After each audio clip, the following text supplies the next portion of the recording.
Shalom, senang sekali dapat berjumpa kembali dalam program Bible Study Online CK7.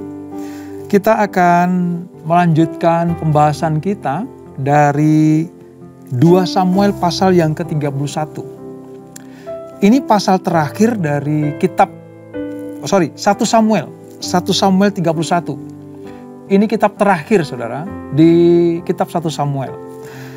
Berbicara tentang kematian Saul, raja pertama Israel, mati dan dikisahkan dalam 1 pasal ini. Nah, seperti apa kisahnya? Mari, sebelum kita membaca, merenungkan, dan mengambil manfaat yang baik buat kita semuanya, kita datang kepada Tuhan. Minta Tuhan mengurapi kita, supaya kita mengerti kehendak-Nya. Kami datang kepadamu Tuhan, hidup kami di tangan-Mu, hidup kami di tangan-Mu Tuhan Yesus.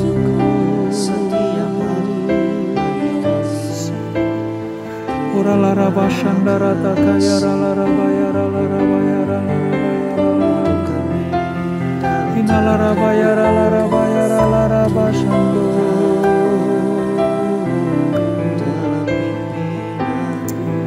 Ora lara bayara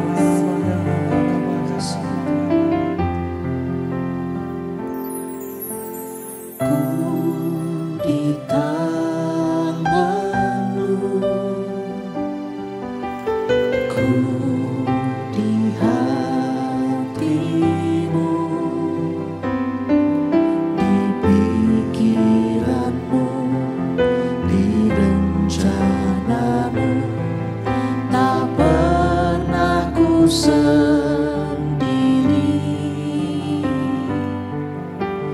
Ku di tangan-Mu, ku di hati-Mu, di pikiran-Mu, di rencana-Mu, tak pernah ditinggalkan.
tak pernah ditinggalkan, Kau yang selalu bersama tak pernah dibiarkan sendiri. Kau yang pegang tangan kami, Selalu menyertai, menemani kami disertai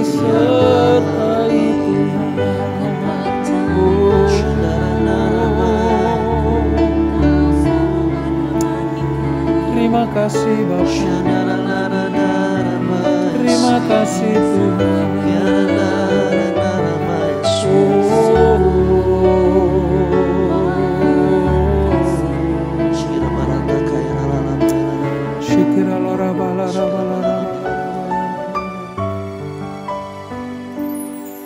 Yesus pegang erat tanganku, ku tak dapat hidup di luar kasih-Mu. Bapa, jangan tinggalkan aku, Engkau alasan selama ku hidup.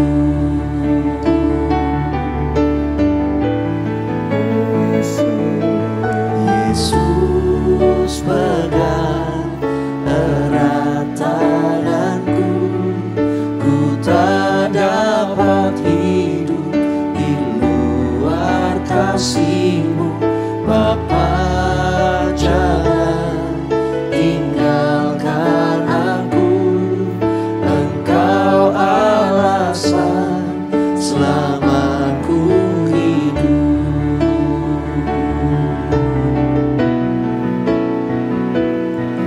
Yesus pegang erat tanganku, ku tak dapat hidup di luar kasih-Mu.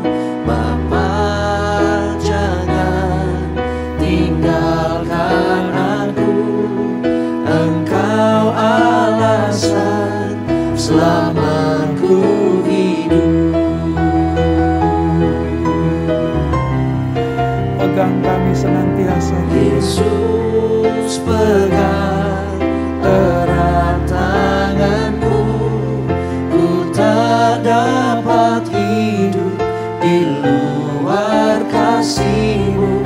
Bapa, jangan tinggalkan aku, Engkau alasan selama ku hidup. Engkau alasan selama ku hidup, Engkau alasan selama ku hidup. Benar Tuhan, pegang erat tangan kami senantiasa. Dan jangan tinggalkan kami ya Tuhan. Kami mau hidup kami selalu ada di dalam tangan-Mu yang kuat itu. Kami takkan lari dari rancangan-Mu, sebab rancangan-Mu indah bagi kami. Terima kasih Bapa. Kami akan melanjutkan pembelajaran kami. Kami akan belajar tentang kebenaran firman-Mu, supaya kami hidup dituntun oleh kebenaran sabda-Mu ini ya Tuhan. Urapi kami, supaya kami semakin hari semakin mengenal Tuhan. Dengan mengenal Tuhan, kami tahu rancangan Tuhan itu baik buat kami semuanya. Urapi kami Tuhan. Di dalam nama Yesus, mari yang siap belajar firman Tuhan, sama-sama kita katakan, amin. Di pasal terakhir dari 1 Samuel, saudara, kita akan belajar bagaimana peristiwa perang besar, ya, pada eranya Saul melawan orang Filistin. Jadi Saul, raja Israel, perang melawan Filistin, ya. Itu di wilayah yang namanya pegunungan Gilboa. Nah, seperti apa kisahnya? Kematian Saul seperti apa? Mari kita baca, kita renungkan, dan kita mengambil manfaat di dalamnya. Saul mati. Perjanjian Lama halaman 329. Sementara itu orang Filistin berperang melawan orang Israel. Orang Israel melarikan diri dari hadapan orang Filistin. dan banyak yang mati terbunuh di pegunungan Gilboa. Orang Filistin terus mengejar Saul dan anak-anaknya dan menewaskan Yonatan, Abinadab, dan Malkisua, anak-anak Saul. Kemudian makin beratlah pertempuran itu bagi Saul. Para pemanah menjumpainya dan melukainya dengan parah. Lalu berkatalah Saul kepada pembawa senjatanya, "Hunuslah pedangmu dan tikamlah aku, supaya jangan datang orang-orang yang tidak bersunat ini menikam aku dan memperlakukan aku sebagai permainan." Tetapi pembawa senjatanya tidak mau, karena ia sangat segan. Kemudian Saul mengambil pedang itu dan menjatuhkan dirinya ke atasnya. Ketika pembawa senjatanya melihat bahwa Saul telah mati, ia pun menjatuhkan dirinya ke atas pedangnya, lalu mati bersama-sama dengan Saul. Jadi Saul, ketiga anaknya dan pembawa senjatanya dan seluruh tentaranya sama-sama mati pada hari itu. Ketika dilihat orang-orang Israel yang di seberang lembah dan yang di seberang sungai Yordan, bahwa tentara Israel telah melarikan diri dan bahwa Saul serta anak-anaknya sudah mati, maka mereka meninggalkan kota-kota mereka, lalu melarikan diri juga. Kemudian datanglah orang Filistin dan menetap di sana. Ayat 8. Ketika keesokan harinya orang Filistin datang merampas orang-orang yang mati terbunuh itu, didapati mereka Saul dan ketiga anaknya bergelimpang di pegunungan Gilboa. Mereka memancung kepala Saul, merampas senjata-senjatanya, dan menyuruh orang berkeliling di negeri orang Filistin untuk menyampaikan kabar itu di kuil berhalanya dan kepada rakyat. Kemudian mereka menaruh senjata-senjata Saul di kuil Ashitoret, dan mayatnya dipakukan mereka di tembok kota Bet-Shean. Ayat 11. Ketika penduduk Yabes Gilead mendengar tentang apa yang telah dilakukan orang Filistin kepada Saul, maka bersiaplah segenap orang gagah perkasa. Mereka berjalan terus semalam-malaman, lalu mengambil mayat Saul dan mayat anak-anaknya dari tembok kota di Bet-Shean. Kemudian pulanglah mereka ke Yabes dan membakar mayat-mayat itu di sana. Mereka mengambil tulang-tulangnya, lalu menguburkannya di bawah pohon tamariska di Yabes. Sudah itu berpuasalah mereka 7 hari lamanya. Saudara, sangat tragis memang kematian Saul yang notabene adalah raja Israel yang pertama. Kisah ini menutup perseteruan antara Saul dan orang Filistin. Ya, memang Filistin itu musuh besar orang Israel, saudara. Sejak mula-mula Saul menjadi raja, bagaimana tantangan orang Filistin yang diwakili oleh Goliat pada waktu itu sudah membuat Saul dan Israel gemetar. Puji Tuhan, ada Daud di sana, sehingga Goliat dapat mati dan Israel terbebas dari perbudakan orang Filistin. Nah, pada kitab 1 Samuel ini ditutup dengan sebuah kisah tragis kematian Saul. Ya, bagaimana Saul dan putra-putranya, termasuk Yonatan, ya, orang-orang yang membawa senjatanya, orang-orang kepercayaan Saul itu mati mengenaskan di bukit atau pegunungan Gilboa ini oleh tentara Filistin yang betul-betul sangat-sangat menakutkan bagi orang Israel. Nah, saudara, ketika peristiwa kekalahan orang Israel terhadap orang Filistin pada peristiwa ini, Saul sudah mulai putus asa. Sudah nggak mungkin ada harapan untuk menang. Melihat dan mendengar bahwa pasukan-pasukannya sudah mulai pada bergelimpangan. Juga melihat dan mendengar bagaimana Yonatan anak ini kasih itu sudah mati di sana. Maka Saul dengan sangat bertatih-tatih ngomong sama pembawa senjatanya, "Ayo, tikam aku, supaya aku mati di tanganmu, bukan di tangan orang Filistin, orang yang tidak bersunat itu." Tapi karena keseganan dan keengganan, hormatnya pembawa senjata kepada tuannya, yaitu Raja Saul itu, maka enggan dan tidak mau melakukannya. Sehingga apa? Saul menjatuhkan dirinya dan tubuhnya tertancap di pedangnya. Wah, itu sangat tragis, saudara. Belum lagi nanti ketika pembawa senjatanya itu melihat bahwa rajanya sudah mati sedang demikian. Dia pun melakukan hal yang sama, bunuh diri dengan cara apa? Menusukkan pedang di dalam tubuhnya. Sepertinya memang Saul tidak mau mati sia-sia di tangan orang Filistin. Ya, itu terjadi.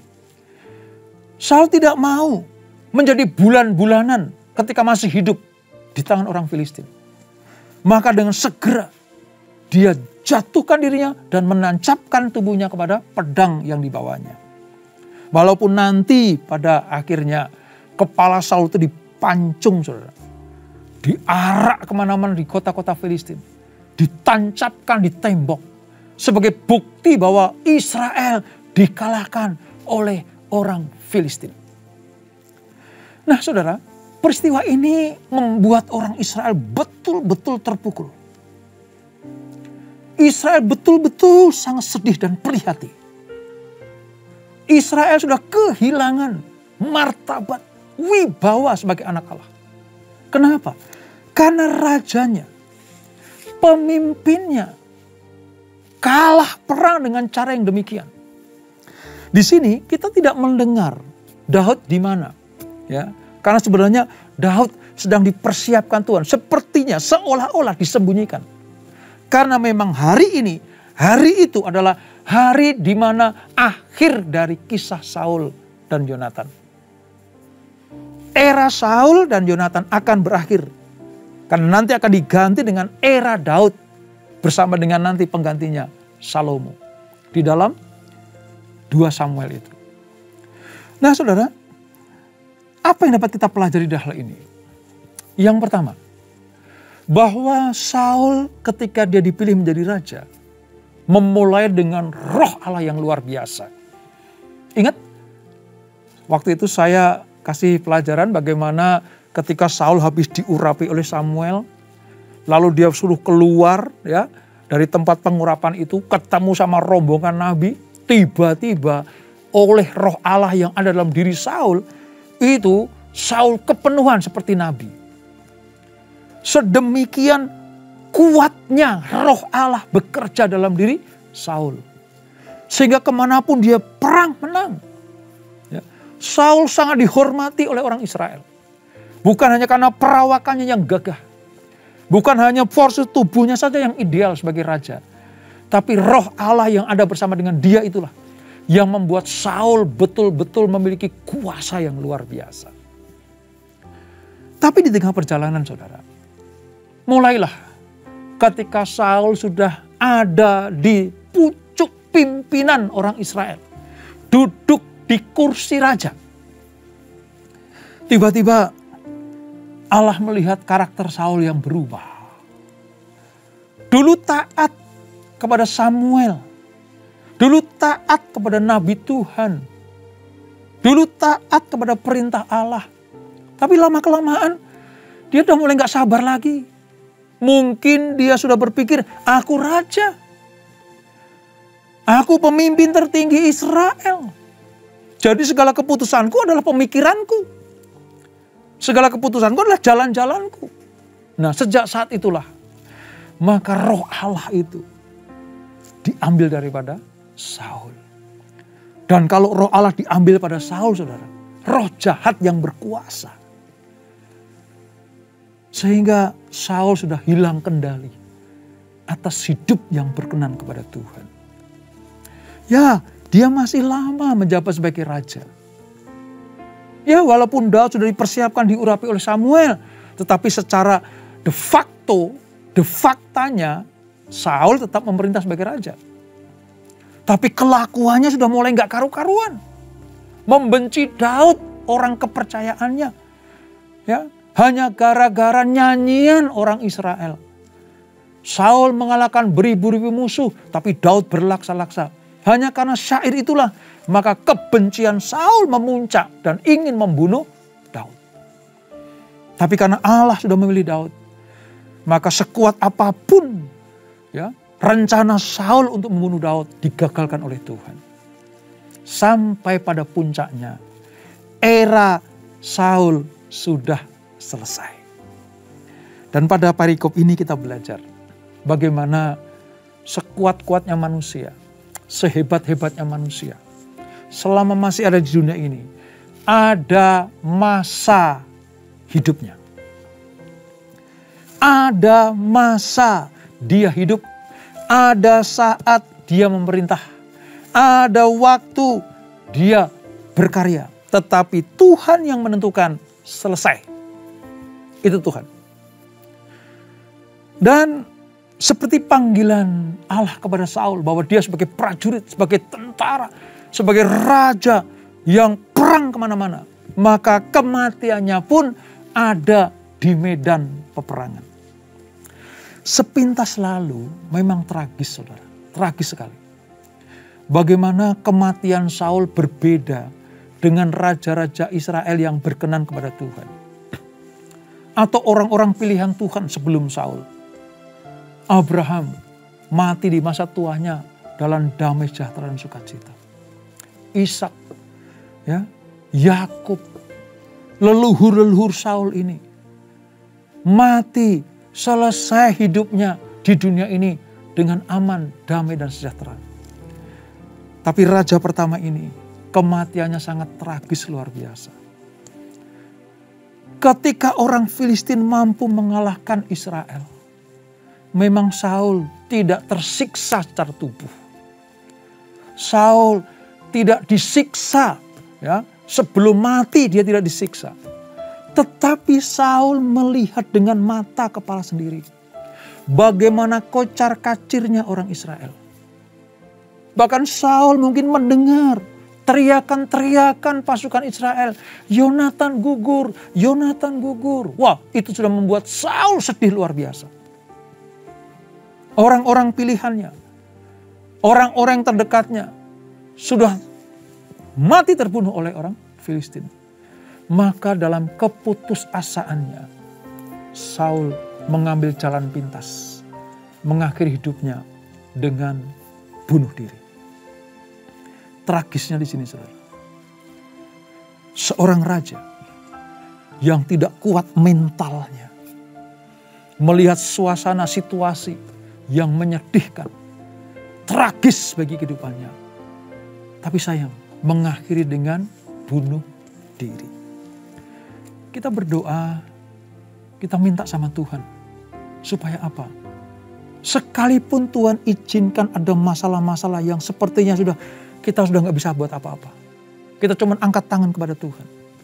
Ingat saudara, jangan lakukan hal yang sama seperti Saul lakukan.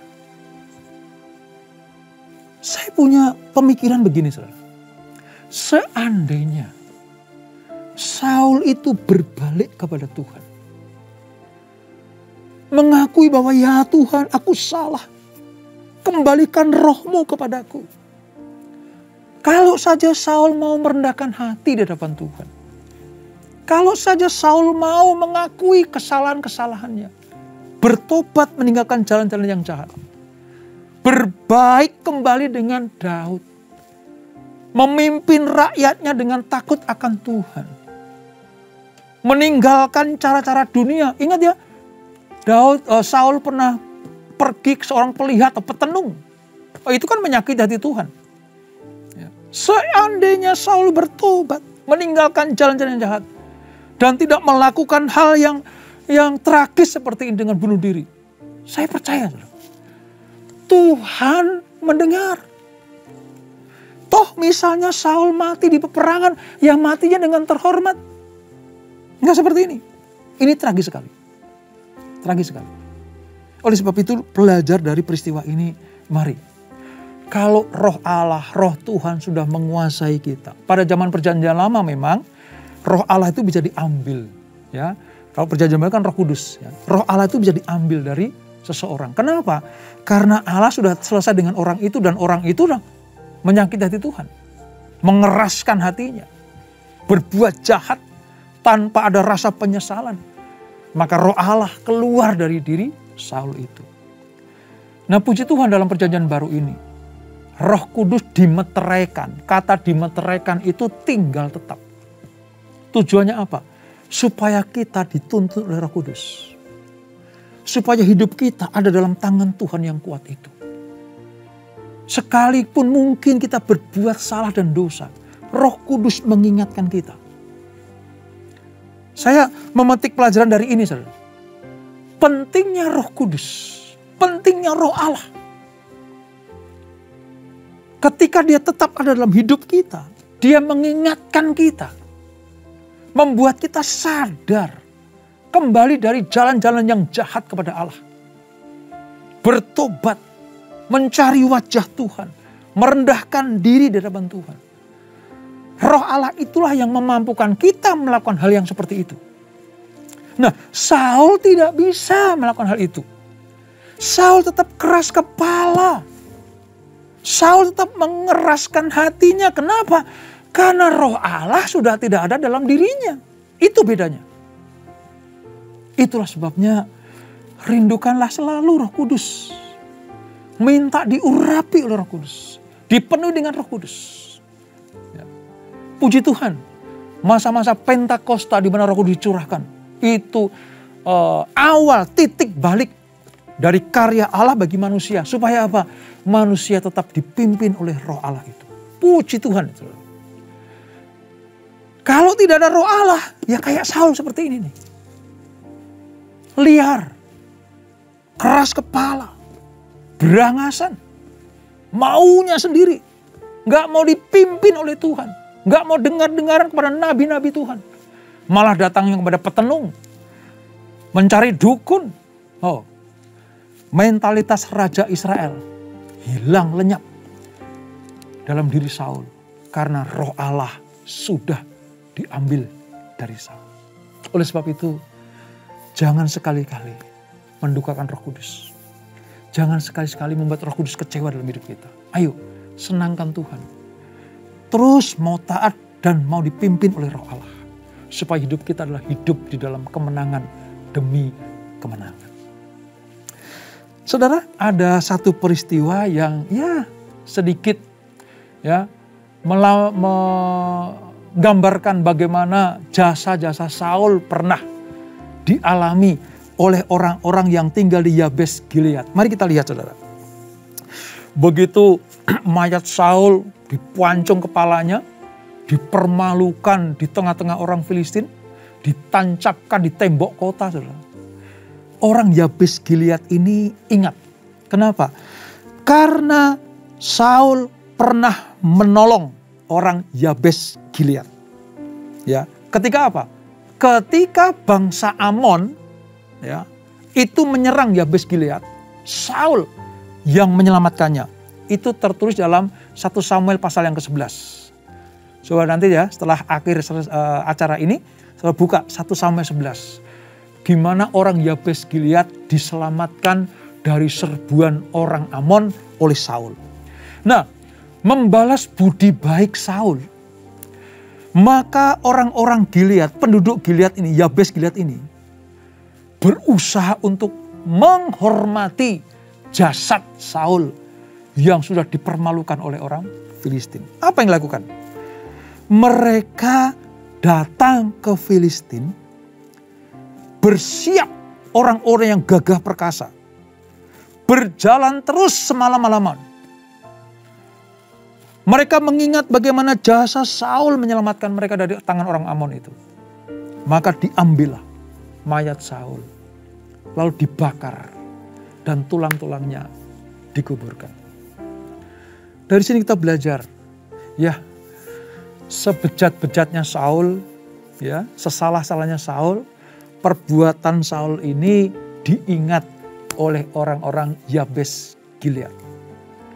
Dan Saul sedikit terselamatkan nama baiknya dengan tidak dikuburkan di Filistin, tidak dibakar mayatnya di Filistin, tapi dibawa oleh orang Yabes Gilead. Dan di sanalah mereka menghormati mayat Saul itu. Saudara, perbuatan baik sekecil apapun tetap akan menghasilkan hal-hal yang akan kembali kepada kita perbuatan baik itu. Saya punya rumus dalam hidup seperti ini, saudara. Perbuatan baik yang kita lakukan selalu menemukan jalan untuk kembali. Perbuatan baik kita, kasih kita kepada orang lain, pertolongan kita kepada orang lain, selalu menemukan jalan untuk kembali. Artinya ada hal-hal baik yang kita lakukan. Ya, sejahat-jahatnya Saul, dia pernah berjasa bagi orang Yabes Gilead. Dan nanti saudara lihat, di awal pasal yang pertama 2 Samuel, bagaimana Daud menangisi Saul dan Yonatan. Bagaimanapun juga, Saul adalah raja yang dihormati, bukan hanya orang Israel, tapi juga Daud penggantinya. Dalam hal ini, jasa-jasa Saul, dalam hal ini, kepahlawanan Yonatan itu nanti akan diucapkan oleh Daud dan dimintakan kepada orang Israel. Kalian bisa pakai baju, kalian bisa makan, itu tidak lepas dari jasa-jasa Saul dan Yonatan. Daud mengajarkan, hormatilah pahlawan-pahlawan yang sudah menjaga keamanan negeri. Saudara, saya tutup dengan sebuah pengertian seperti ini. Di pegunungan Gilboa, saudara, itu memang pegunungan, daerah pegunungan yang penuh dengan perang, peristiwa perang. Ya, dalam catatan saya itu, yang pertama, ada perang namanya perang Kison. Itu wilayah Gilboa. Di situ terdapat peperangan, perang Kison itu antara Deborah bersama dengan Barak mengalahkan Sisera. Bersama dengan rajanya namanya Yabin, Raja Kanaan. Di dalam Hakim-Hakim pasal yang keempat dan kelima. Pernah kita pelajari. Itu wilayah pegunungan Gilboa. Lalu yang kedua, ada perang namanya Perang Yisrael. Di Hakim-Hakim juga. Di mana 300 pasukan Gideon mampu mengalahkan orang Midian. Orang Kanaan dikalahkan oleh orang Israel yang dipimpin oleh Deborah dan Barak, itu di wilayah namanya Perang Kison, wilayah Gilboa. Lalu zaman Gideon bersama dengan 300 pasukan yang terkenal itu mengalahkan orang Midian yang sudah menduduki atau memperbudak orang Israel. Lalu ada perang Gilboa tadi, di mana Saul, Yonatan mati di situ oleh orang Filistin. Dan nanti peristiwa berikutnya, perang Megido namanya. Raja Yosia, ya, Raja Yosia ini tewas oleh Fir'aun Neko. Kisahnya di 2 Raja-Raja. Jadi memang wilayah Gilboa ini tempat di mana ajang peperangan terjadi. Sejarah membuktikan bahwa ketika Israel dalam keadaan yang tidak baik-baik saja, Tuhan izinkan ada pasukan menyerang dalam kisah Hakim-Hakim itu. Karena kesalahan dan dosa orang Israel. Tetapi Allah menyelamatkannya. Sampai dengan kisah Saul ini, di pegunungan wilayah Gilboa juga, Saul mati. Saul binasa. Saul meninggalkan dunia ini bersama dengan pasukan-pasukan Israel.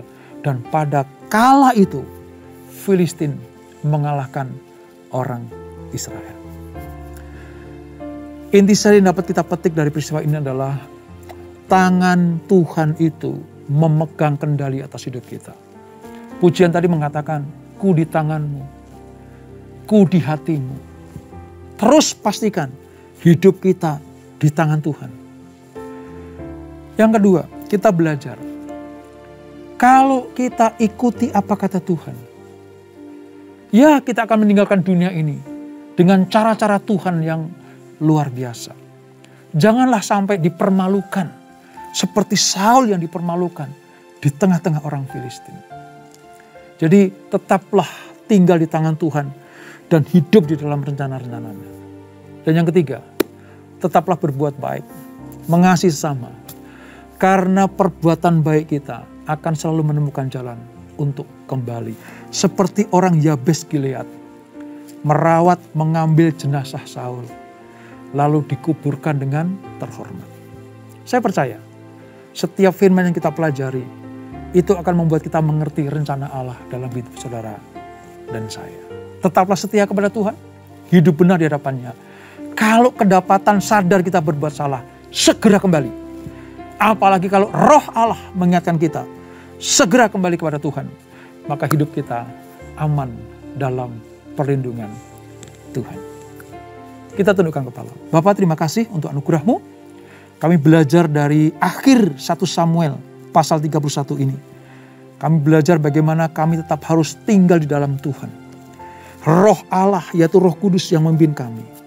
Kami percaya kalau kami dituntun oleh Roh Allah, hidup kami akan di dalam trek kebenaran ilahi itu. Ya, kematian tragis Saul di pegunungan Gilboa ini memberikan pelajaran buat kami supaya kami tetap hidup benar di hadapan Tuhan. Terima kasih Bapak, terima kasih. Berkati kami semuanya, berkati anak-anak-Mu, keluarga demi keluarga, bisnis pekerjaan kami, semuanya diberkati Tuhan. Dan sebelum kami tinggalkan acara ini, kami siapkan hati kami terima berkat yang daripada-Mu. Kasih Kristus, arahkan hatimu kepada Tuhan. Terimalah berkat kasih anugerah dari Allah Bapa yang berlimpah-limpah. Di dalam anaknya yang tunggal Tuhan Yesus Kristus. Dan persekutuan yang manis dalam Roh Kudus menyertai kita semuanya. Mulai saat ini sampai Maranatha, Tuhan datang yang kedua kali menjemput kita semuanya. Bertemu di awan-awan yang permai. Menikmati kemuliaan kekal sampai selama-lamanya. Yang diberkati. Sama-sama kita katakan amin. Tuhan Yesus memberkati.